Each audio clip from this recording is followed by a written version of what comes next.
ಅದರ ಬಗ್ಗೆ ನಮ್ಮ ಕಾನೂನು ತಜ್ಞರೊಂದಿಗೆ ಚರ್ಚೆಯನ್ನು ಮಾಡಿ ಮುಂದಿನ ಕ್ರಮಗಳನ್ನು ಕೈಗೊಳ್ಳುತ್ತೇವೆ.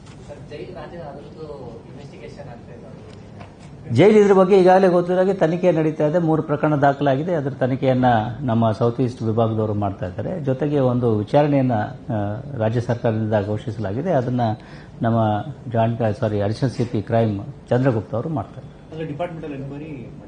ಡಿಪಾರ್ಟ್ಮೆಂಟ್ ಓವರಾಲ್ ವಿಚಾರಣೆ ಸಮಗ್ರವಾಗಿ ಅಲ್ಲಿ ಇದರಲ್ಲಿ ಜೈಲಿನಲ್ಲಿ ಇರತಕ್ಕಂಥ ಲೂಪ್ ಹೋಲ್ಸ್ ಏನಾದರೂ ಇರ್ತಾ, ಯಾಕೆ ಏನಾಗಿದೆ, ಹೇಗಾಗಿದೆ, ಯಾಕಾಗಿದೆ, ಮತ್ತು ಅದಕ್ಕೆ ಬೇಕಾಗಿರ್ತಕ್ಕಂಥ ಏನು ಕ್ರಮಗಳನ್ನು ಕೈಗೊಳ್ಳಬೇಕು ಇವುಗಳನ್ನೆಲ್ಲ ಪ್ಲಗ್ ಮಾಡಲಿಕ್ಕೆ ಅನ್ನೋದ್ರ ಬಗ್ಗೆ ಅದನ್ನ ಅವ್ರು ಮಾಡ್ತಾರೆ.